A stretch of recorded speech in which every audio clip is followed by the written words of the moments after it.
Film dibuka dengan adegan hangat. Sebuah keluarga kecil yang tinggal di pinggiran kota Pennsylvania. Dari perbincangan mereka, diketahui bahwa mereka tengah menanti kedatangan anggota keluarga baru. Namanya Gladys. Gladys adalah bibinya Alex, anak satu-satunya dari keluarga Lily. Namun sang ayah, Stephen, tampak enggan menerima gagasan tersebut.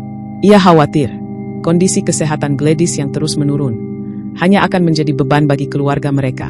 Meski begitu, Ibu Alex bersikeras. Ia ingin tetap merawat Gladys dengan penuh kasih. Malam harinya, Gladys tiba. Ia langsung beristirahat di kamar yang telah disiapkan. Keesokan paginya, Alex diantar ke sekolah oleh ayahnya. Dalam perjalanan, mereka membahas kesehatan Gladys. Menurut Stephen, kondisi Gladys sudah sangat parah. Bahkan, ia merasa Gladys mungkin tak akan bertahan lebih dari sebulan. Di sekolah, Alex sering menjadi sasaran perundungan. Matthew dan beberapa kawannya terus mengganggunya. Guru kelasnya, Justin, kerap membela Alex. Ia menunjukkan kepeduliannya.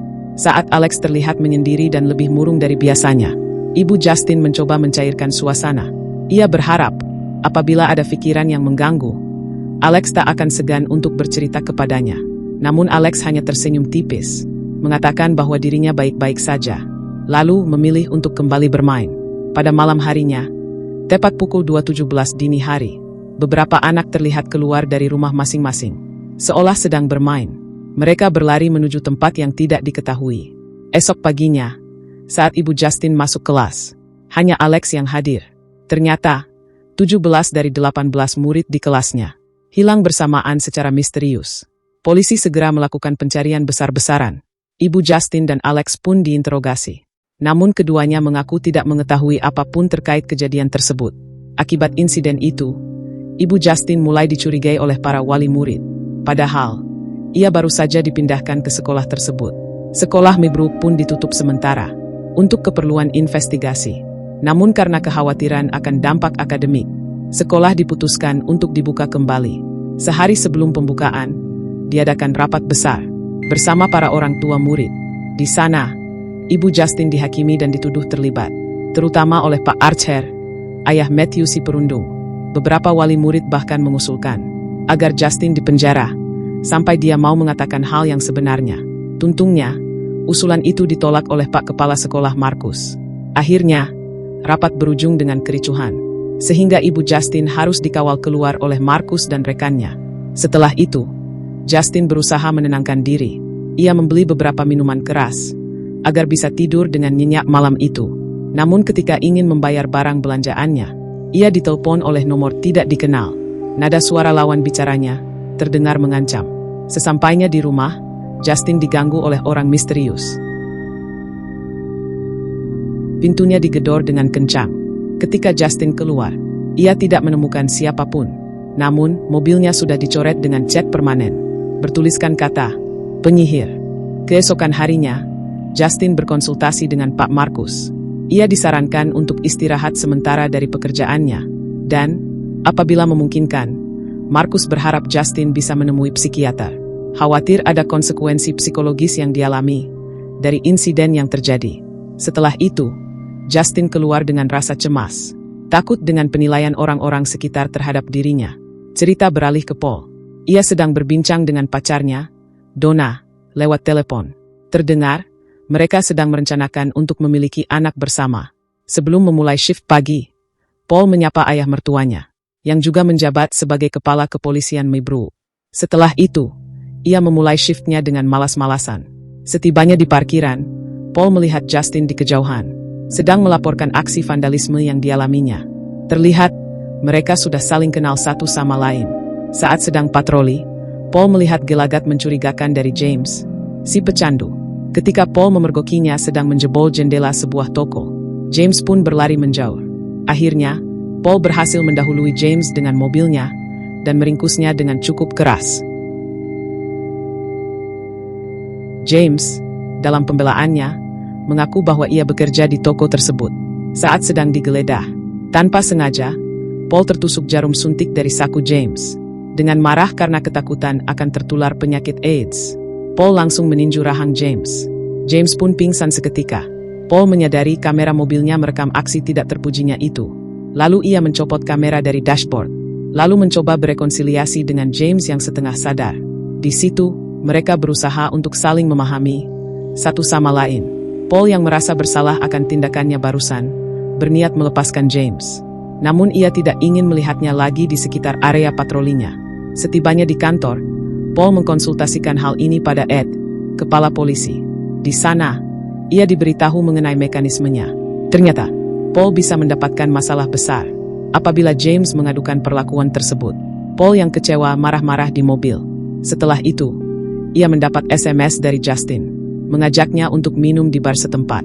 Malam harinya, Paul bertemu dengan Justin di tempat yang sudah disepakati. Mereka berbincang panjang lebar mengenai insiden di sekolah Maybrook dan dampaknya terhadap Justin secara personal. Akhirnya, Justin menanyakan soal hubungan Paul dan Donna. Paul menjawab bahwa mereka sedang tidak bersama saat ini. Justin dan Paul sama-sama terpuruk. Mereka merasa butuh pengalihan dari semua masalah yang terjadi. Setelah itu Justin melempar senyum nakal. Dan akhirnya, Paul bermalam di rumah Justin. Pagi harinya, Justin mengantar Paul pulang. Di perjalanan, mereka berbincang soal penyelidikan anak-anak yang hilang. Paul merasa kinerjanya sebagai polisi dipertanyakan. Justin pun merasa pihak kepolisian tidak menangani masalah itu secara serius. Setibanya di rumah, Paul terkejut. Donna sudah kembali dari tugas luar kotanya. Entah kenapa, Paul terlihat sangat kaku, kehilangan kelihayan bersilat lidah. Akhirnya, Donna yang awalnya santai, langsung mencium aroma perselingkuhan yang kental dari Paul. Cerita kembali berfokus pada Justin, yang tampak mengikuti Alex hingga ke rumahnya. Saat hendak masuk, ia menyadari sesuatu yang ganjil. Seluruh jendela rumah itu tertutup rapat dengan koran. Cahaya luar tak bisa menembus ke dalam. Rasa penasaran mendorong Justin untuk menyelinap ke halaman belakang. Di sana, ia terkejut melihat kedua orang tua Alex duduk diam dalam kegelapan, tanpa ekspresi sedikit pun. Merasa ada yang tidak beres, Justin segera melaporkan temuannya kepada Marcus. Namun Marcus menanggapi dengan keras. Ia menegur Justin karena sebelumnya sudah melarangnya mencampuri urusan Alex, terutama setelah insiden yang terjadi. Namun atas tekanan dari Justin, Marcus akhirnya memutuskan untuk bertemu dengan orang tua Alex nanti di sekolah. Setelah menyampaikan laporannya, Justin pergi ke tempat biasa untuk membeli alkohol. Tanpa ia sadari, Donna telah membuntutinya sejak awal. Ketika Justin lengah, Donna langsung menyerangnya dari belakang, menjatuhkannya dengan kasar. Dengan emosi yang memuncak, Donna menuntut penjelasan mengenai hubungan Justin dengan Paul. Dalam posisi terdesak, Justin menjelaskan bahwa menurut Paul, hubungan mereka telah berakhir. Emosi Donna semakin meningkat. Namun akhirnya, pertengkaran itu berhasil dilerai oleh seseorang yang berada di sekitar lokasi. Malamnya, Justin bermimpi buruk. Ia melihat Alex dengan riasan badut tersenyum seram. Ketika dia masuk ke kelasnya, Justin pun terbangun. Merasa ada yang mengamati tidurnya. Ia lebih waspada.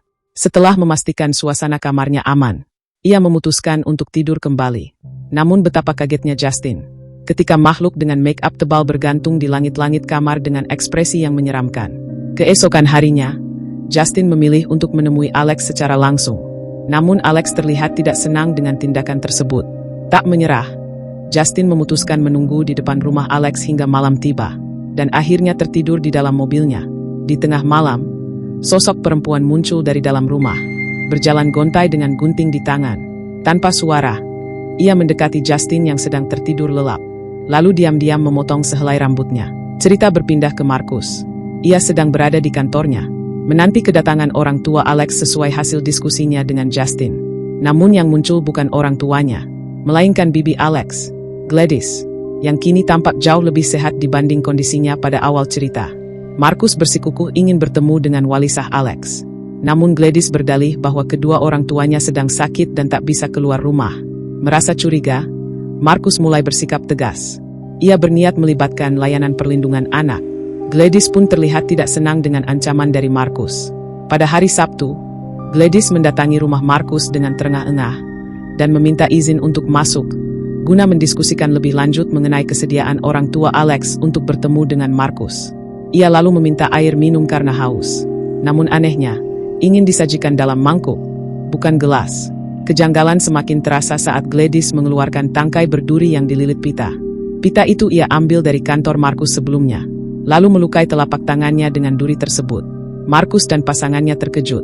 Saat mereka hendak menolong, Gladys malah memotong rambut pasangan Marcus, melilitkannya ke tangkai berduri yang sudah ada pita milik Marcus, lalu mematahkannya. Tiba-tiba, Marcus berubah menjadi agresif. Ia menyerang pasangannya hingga tersungkur, memuntahkan cairan hitam dari mulutnya, lalu menghantamkan kepalanya ke kepala pasangannya, berulang kali hingga wajahnya hancur. Gladys kemudian memasukkan tangkai yang patah ke dalam mangkuk. Marcus berhenti. Ia kembali melilitkan rambut lain ke tangkai yang sama, lalu mematahkannya lagi. Marcus seolah mendapat target baru. Ia langsung berlari menuju lokasi Justin, yang jaraknya cukup jauh dari rumahnya. Justin yang sedang beradu mulut dengan Archer, melihat Marcus berlari dari kejauhan dengan kondisi wajah yang berlumuran darah. Dalam keadaan bingung, Justin tiba-tiba dicekik oleh Marcus. Archer, yang sebelumnya terjatuh karena didorong oleh Marcus, berusaha menyelamatkan Justin yang tengah dihimpit oleh Marcus. Setelah itu Marcus mengejar Justin dan menyudutkannya di dalam swalayan. Namun Archer berhasil menubruknya ke dalam lemari pendingin. Justin memanfaatkan momen itu untuk kabur dengan mobilnya. Marcus, yang terpaku pada Justin, mengejarnya dengan mengikuti arah mobil. Namun nahas, saat melintasi persimpangan, tubuhnya ditabrak mobil lain dan tewas seketika. Setelah itu, tampak Archer sedang menjalani perawatan medis. Usai diobati, Justin menunggu untuk menyampaikan rasa terima kasihnya. Momen tersebut dimanfaatkan Archer untuk berdiskusi mengenai Marcus dan keterkaitannya dengan kasus anak-anak yang hilang.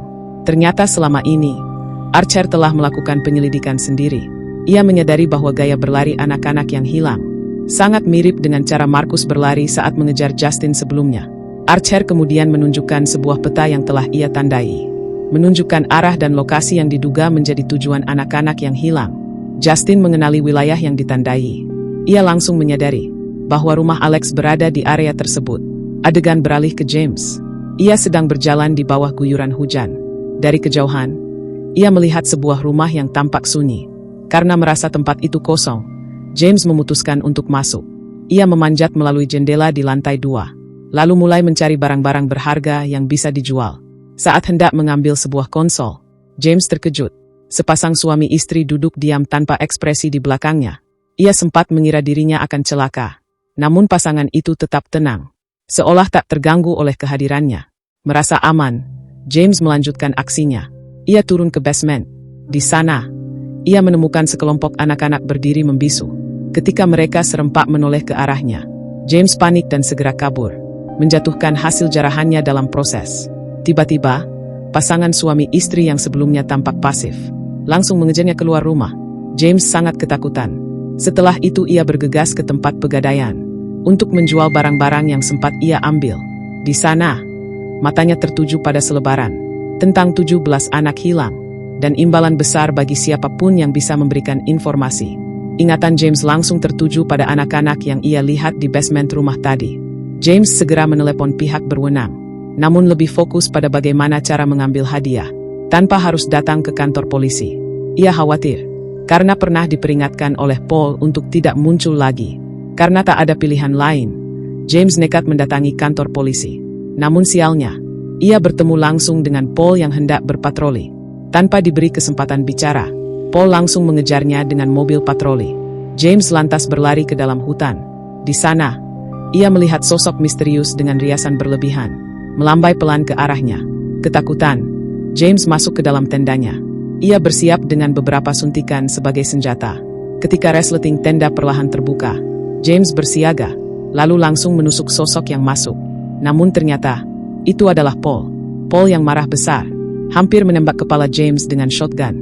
Namun terhenti, setelah James menyebutkan informasi penting tentang keberadaan 17 anak sekolah Maybrook yang sedang dicari. Setelah memastikan James tidak membawa penyakit menular dari suntikan yang sempat menancap di wajahnya, Paul menahan emosinya, lalu mengantar James ke lokasi yang dimaksud. Setelah itu, mereka tiba di kediaman keluarga Lily. James diminta tetap menunggu di dalam mobil polisi, sementara Paul memverifikasi informasi yang telah ia berikan. Paul pun disambut oleh pemilik rumah dan dipersilakan masuk. Namun waktu terus berlalu hingga malam, tanpa tanda-tanda Paul akan keluar. James mulai merasa kesal dan bosan. Ketika akhirnya Paul muncul, sikapnya berubah drastis. Ia tampak lebih agresif. Tanpa penjelasan, langsung menyeret James masuk ke dalam rumah. Keesokan harinya, Alex terlihat berjalan kembali ke rumah setelah membeli sup kaleng untuk memberi makan orang tua dan teman-temannya yang masih berada di bawah pengaruh sihir Gladys. Diketahui selama ini, Alex secara diam-diam membantu Gladys, yang ternyata adalah seorang dukun. Ia mengumpulkan barang-barang pribadi milik teman-teman sekolahnya. Barang-barang itu digunakan oleh Gladys untuk melakukan ritual sihir yang membuat subjeknya tunduk dan patuh. Sama seperti yang ia lakukan terhadap Marcus. Tujuan Gladys adalah mengumpulkan anak-anak tersebut guna menyerap energi mereka yang nantinya akan membuat tubuh fisiknya kembali sehat dan awet muda. Alex terpaksa menuruti perintahnya karena kedua orang tuanya pun telah sepenuhnya dikendalikan oleh Gladys. Ia bahkan mengancam akan membuat mereka saling membunuh jika Alex berani menolak. Lebih parahnya lagi, Gladys bisa mengetahui jika Alex mencoba menceritakan situasinya kepada orang lain. Itulah sebabnya Alex selalu tampak ketakutan. Ia memilih untuk menyimpan semuanya sendiri, tak berani membuka mulut kepada siapapun. Malam itu, Justin dan Archer tampak mengintai rumah Alex. Setelah Justin mengarahkan Archer ke lokasi yang mereka curigai sebagai tempat disembunyikannya anak-anak yang hilang, mereka berdiskusi tentang rencana yang akan dijalankan. Saat tiba di depan pintu, di tengah percakapan, seorang polisi tiba-tiba keluar dari dalam rumah, memberi isyarat, seolah mengundang mereka masuk. Justin mengenali dari kejauhan. Polisi itu adalah Paul, ingin mengetahui apa yang sedang terjadi. Mereka berdua pun langsung menerima ajakan itu, dan masuk ke dalam rumah. Tanpa mereka sadari, langkah itu membawa Justin dan Archer masuk ke dalam jebakan yang telah disiapkan oleh Gladys. Di dalam rumah, sudah disiapkan perangkap berbentuk garis dari taburan garam, yang nantinya apabila ada yang melangkahi garis tersebut, akan dianggap sebagai target dan memicu perintah serang, yang telah ditanamkan ke alam bawah sadar James dan Paul.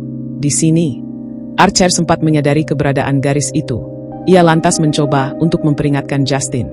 Namun Justin, yang sedang terpaku pada gelagat Paul yang aneh, tanpa sadar langsung berjalan melewati garis tersebut. Seketika, James langsung berlari menyerang Archer dari belakang.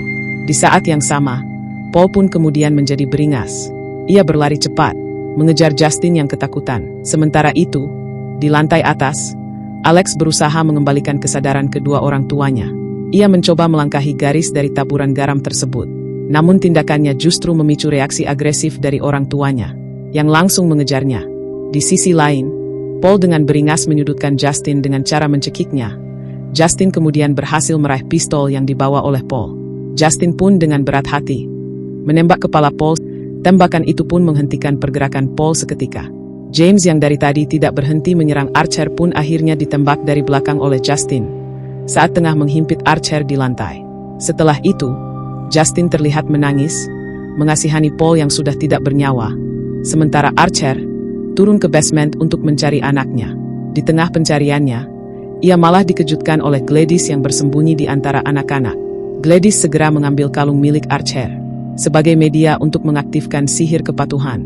Tak lama kemudian, Archer terlihat berjalan mendekati Justin dari belakang dengan tatapan kosong dan langsung mencekiknya, diikuti oleh Gladys yang mengendalikannya. Di lantai atas, Alex yang masih dikejar orang tuanya tak sengaja masuk ke kamar Gladys dan menemukan pohon bonsai berduri, alat utama dalam ritual sihir. Dengan cepat, ia mengambil salah satu ranting yang digunakan sebagai media sihir oleh Gladys. Setelah itu mengunci dirinya dalam kamar mandi. Alex lalu membasahi ranting berduri yang telah dia ambil barusan dengan darah dari jarinya sebagai syarat aktivasi sihir tersebut. Setelah itu, Alex melilitkan rambut Gladys yang dia dapatkan dari wig yang selalu digunakan oleh Gladys, lalu mematahkan ranting tersebut. Seketika, anak-anak di basement serempak bereaksi. Mereka langsung berlari mengejar Gladys dengan agresif. Saat itu juga, Gladys menyadari bahwa nyawanya sudah tamat.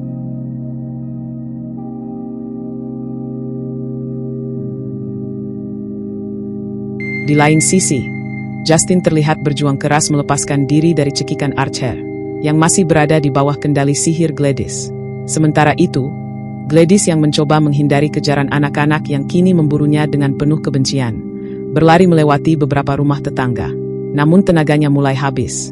Salah satu anak yang mengejar akhirnya berhasil menyergapnya dari belakang dan membuatnya tersungkur. Tak lama kemudian, gerombolan anak-anak lain yang mengejar mengerubungi dan menyerangnya dengan brutal, tanpa belas kasihan. Begitu Gladys kehilangan nyawanya, pengaruh sihirnya pun langsung lenyap. Archer kembali sadar, dan Justin berhasil selamat, tepat sebelum kehabisan napas. Di lain sisi, Alex akhirnya bisa memeluk kedua orang tuanya kembali, walaupun belum mendapatkan kesadaran mereka kembali seperti sedia kala. Setelah terbebas dari sihir Gladys, Archer lalu mengikuti jalur yang tampak rusak, karena dilalui oleh gerombolan anak-anak yang mengejar Gladys dengan brutal. Akhirnya, dia menemukan anaknya. Tak peduli dengan keadaan Gladys yang sudah tidak bisa dikenali lagi, Archer langsung memeluk dan menggendong Matthew pulang dengan penuh rasa rindu.